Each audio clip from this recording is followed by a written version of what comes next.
Welcome, fellow explorers. My name is Christian Alexandersen, and this is Hemlocks to Hellbenders, a podcast focusing on Pennsylvania's parks, forests, and great outdoors.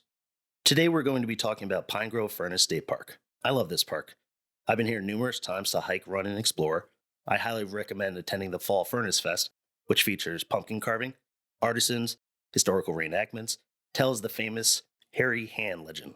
But before we get to the interview, here's the stats. Pine Grove Furnace is a 696-acre park located in Cumberland County.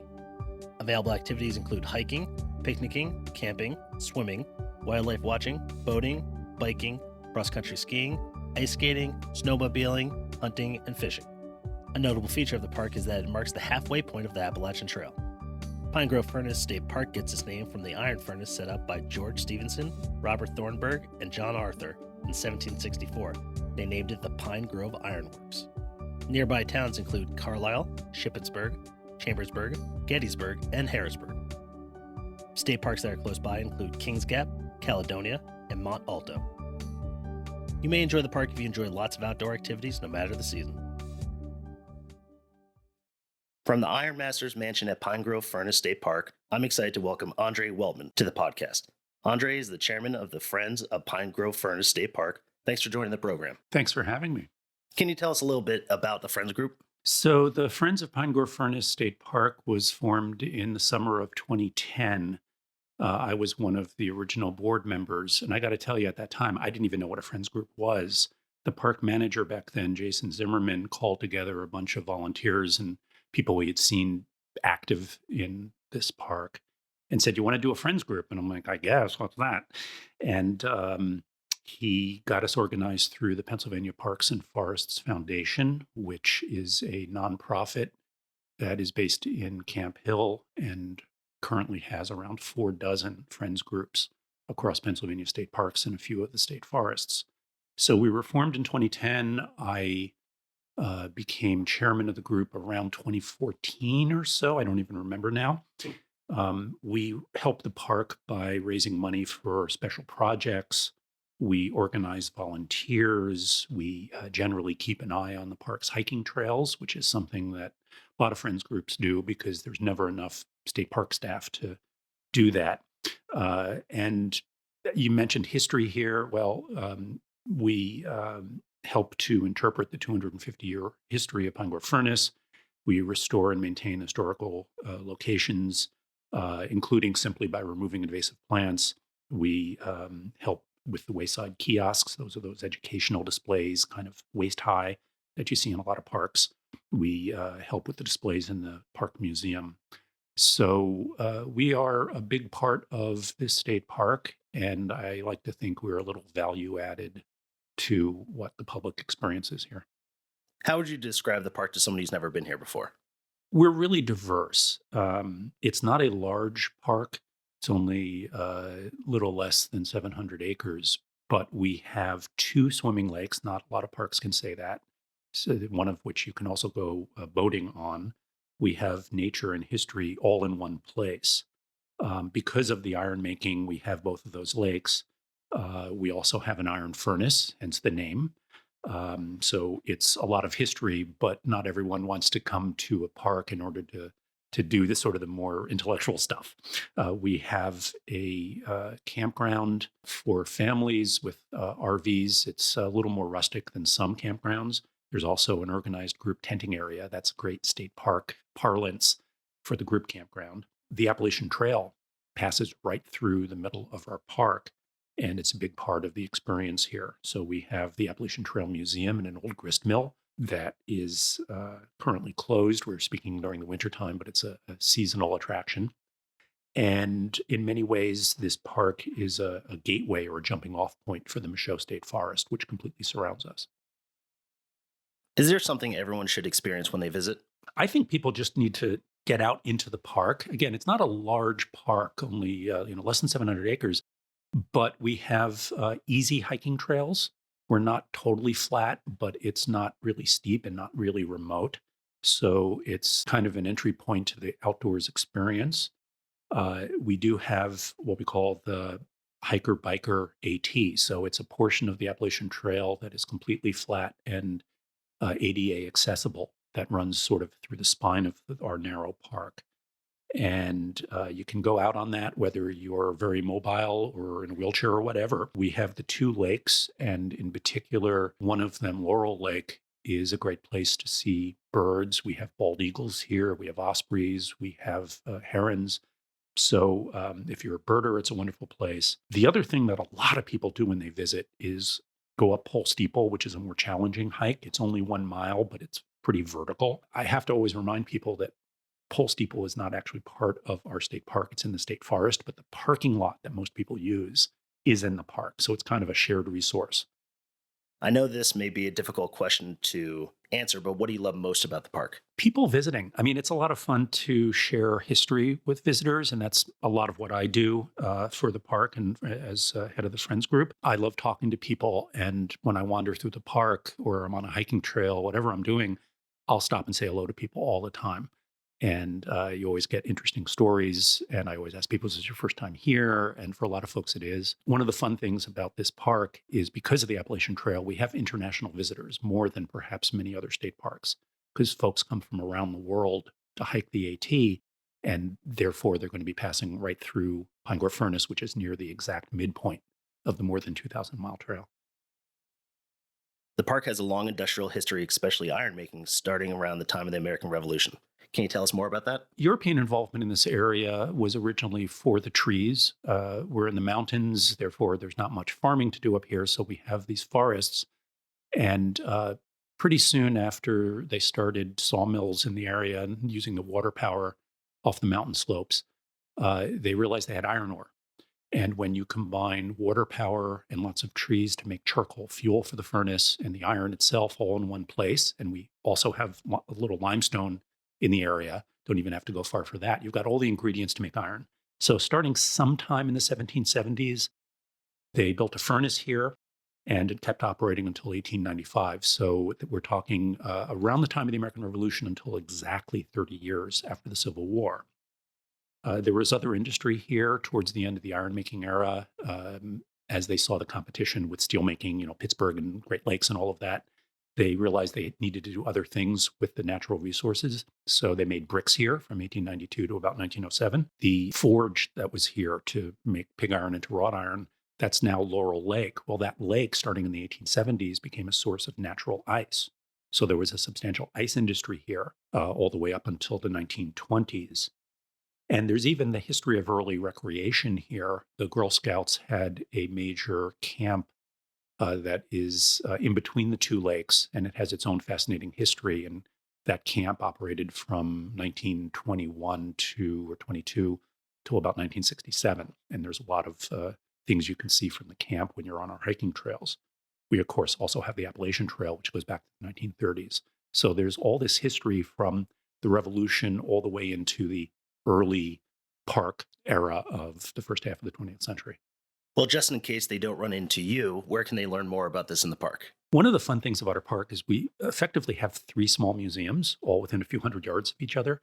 The park office and visitor center has a small one-room museum, which has a lot of things on display. And just in the past few months, we've added a bunch more iron. We've got pots and tea kettle and several new stoves. So we've got stuff to see there about the industrial history. You can buy books. Our Friends group sells merchandise in the park office, including some history books. The other museum is the Appalachian Trail Museum in a grist mill building that dates back to 1783. So you can stop there, and it's the only museum in the country, if not in the world, dedicated to a hiking trail. And that's pretty cool.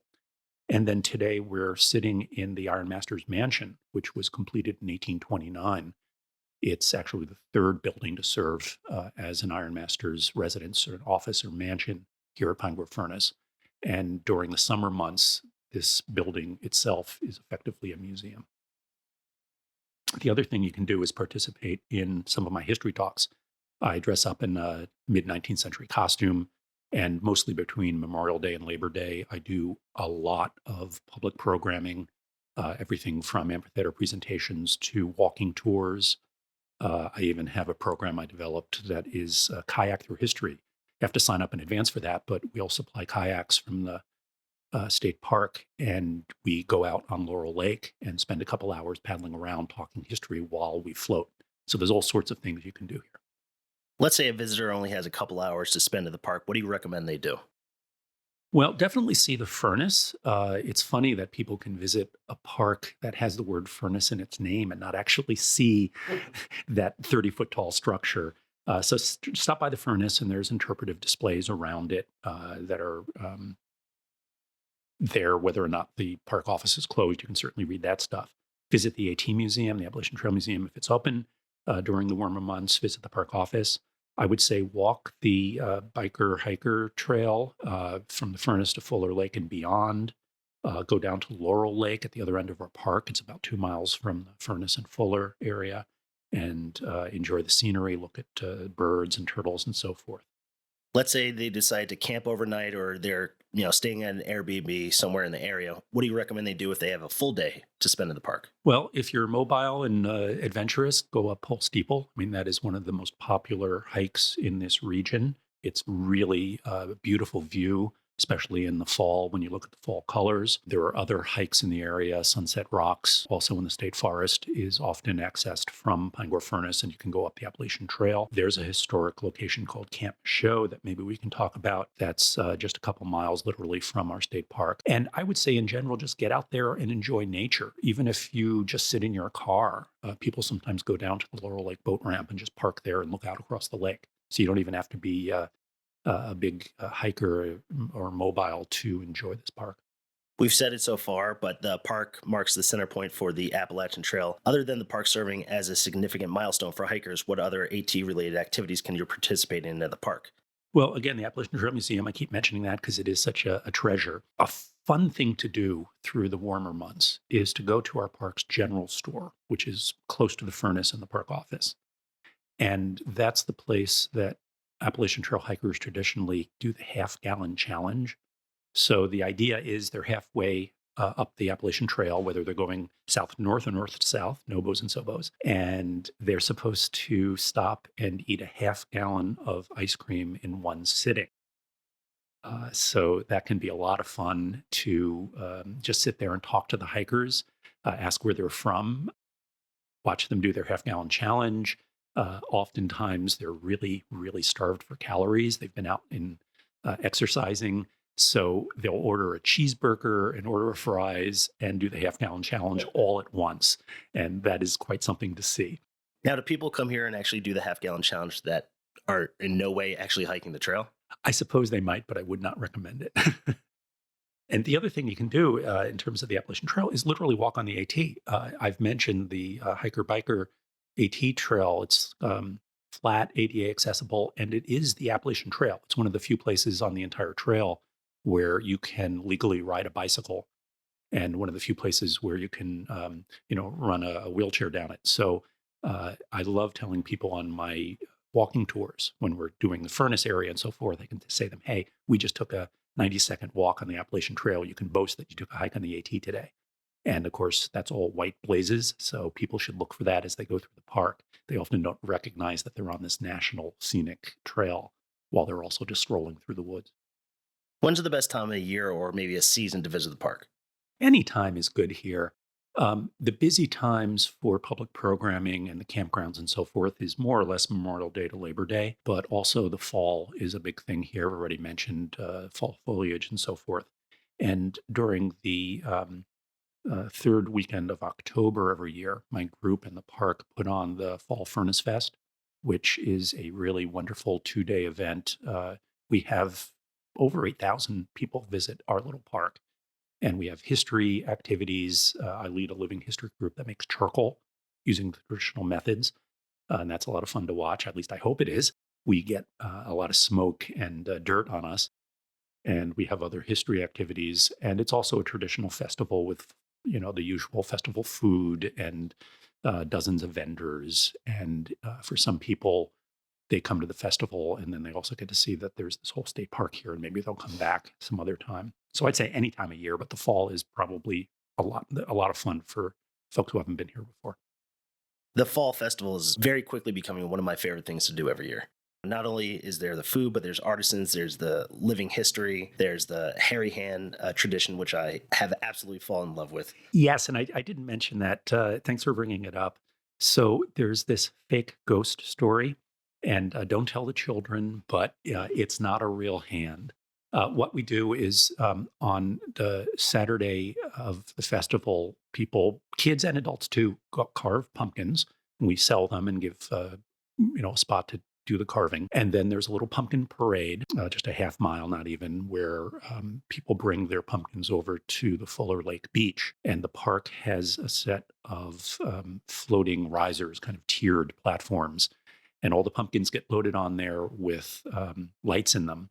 And we push it out onto the lake. And it's really pretty. If you've never seen this, you should check it out. And then we have I think, 4-minute ghost story. We've got it recorded now. The basic idea is that a miner drowned in Fuller when it was an ore pit. So they took iron ore out of there, which is actually true. It was 90 feet deep when they stopped using it in the 19th century. But no one ever drowned in there while they were mining iron. There were industrial deaths. A couple workers through the decades did have stuff fall on their heads. And so during this legend of the hairy hand, a green glowing hand comes up from the far side of the lake, and everyone stands on the beach and yells, "Hairy hand, go away," and it drops back in the lake.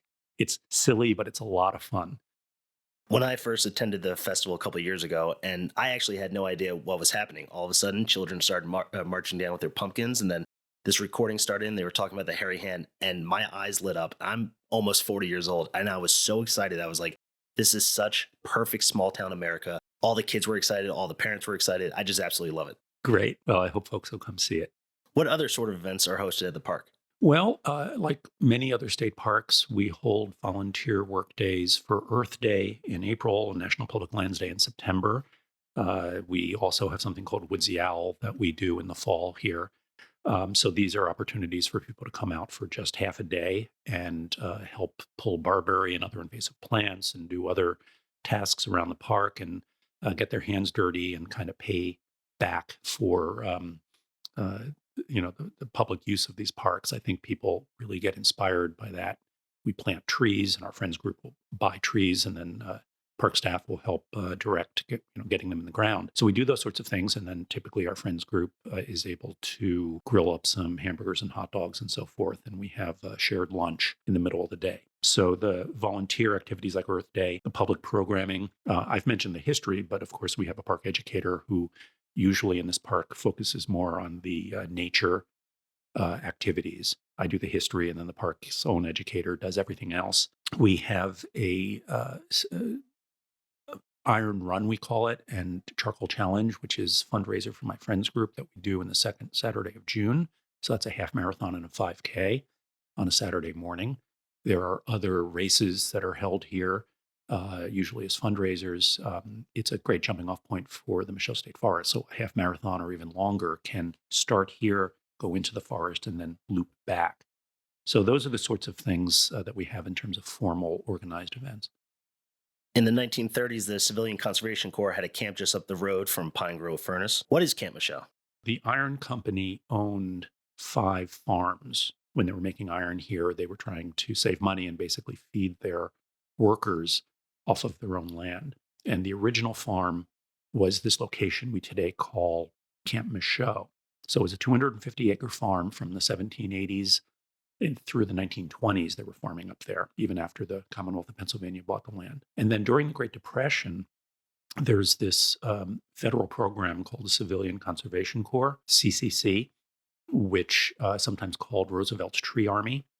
And so starting in 1933, hundreds of young men were going out into various camps, and these were all across the country, but California and Pennsylvania in particular had a lot of these camps.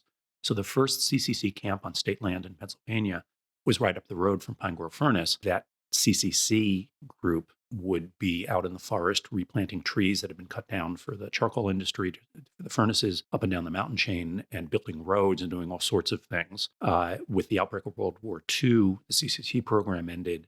And then the interesting thing is that Camp Michaux, as we call it today, it became a top secret interrogation facility for the U.S. Army. And there were more than 7,500 German prisoners through this little camp in the middle of the woods. There were also 161 Japanese prisoners towards the end of the war came through. Now, this was an interrogation facility, but this is not coercive. They actually treated them very nicely. There are all these stories which are not true about abuse and so forth. That did not happen. You get more flies with honey. So they would have some of these prisoners come through here, decide if they had more to tell. And if they did, some of them went to established interrogation facilities in Virginia, and there was one near San Francisco. So this was a sorting facility. Most of the prisoners were only here for a few weeks at most. So that is really a nationally significant aspect of Camp Michaud. It was then a church camp at the end of World War II. It was handed over, basically a summer Bible camp, until 1972. It kind of languished for a number of years, and then starting around 2011, the Cumberland County Historical Society developed a self-guided trail system, so you can follow numbered posts. And besides my involvement with Pine Grove Furnace as the head of the Friends Group, I also lived just up the road from Camp Michaud, so I helped maintain and interpret that historic site. Today, you can go for a walk there. It's a very popular spot for mountain bikers to start out and go through the camp and then explore the Michaud State Forest. And birders, the Michaud State Forest DCNR has just built 2 birding platforms, and the paths up to them are still being developed, but early in 2023, I bet they'll be easily accessible. And so there's a lot of things, both nature and history, you can do up there, and it's kind of almost a satellite functionally from Pine Grove Furnace, although it is in the state forest, not the state park. If someone's interested in becoming a volunteer with the Friends Group, what should they do? How should they reach out? They can always go to our website. We're just switching over at the start of 2023, so our new website is friendsofpinegrove.org. They can send us a direct email on Gmail. We're at pinegrovefriends@gmail.com. And they could stop at the park office and grab one of our green membership brochures that talk about our group and what we do. And, we are trying to raise money through donations and memberships. And also you can just grab one of our members. Sometimes it'll be me wearing an orange volunteer shirt all through the summer months in particular. I'm in the park a lot. I'm here practically every day. So if you see someone in a volunteer shirt, stop and talk to them and ask what the friends are all. Do you have any tips for people that are going to want to come to the park after this podcast? The first thing I'd say is remember that cell service, internet service in the mountains is really spotty. It is funny sometimes that people come up here and they don't understand why their phone can't call up a map or send an email or whatever. I don't want to scare anyone away, but this is the mountain. And so you have to expect that. There are just a few Wi-Fi hotspots to be found, such as right outside the Appalachian Trail Museum and outside the mansion. But by and large, you're coming into the forest, hopefully to disconnect a little bit from that sort of thing. Wear good footwear. I hate to say it, but I have seen people on flip-flops trying to take a hike. And sometimes I have to stop them and say, are you sure you want to climb up this mountain ridge wearing, this sandals or flip-flops? Be aware that up here in the mountain, the weather is not the same as down in the valley. Don't drive up the mountain with bald tires and 2-wheel drive and expect that you're going to go anywhere in the wintertime. Andre, thanks so much for talking to us today. I really appreciate it. It was a lot of fun speaking with you. I want to thank my guests for joining this episode of the podcast. Be sure to visit our website and follow us on Instagram and Facebook for more information about upcoming episodes. This has been Hemlocks to Hellbenders. I'll see you out there.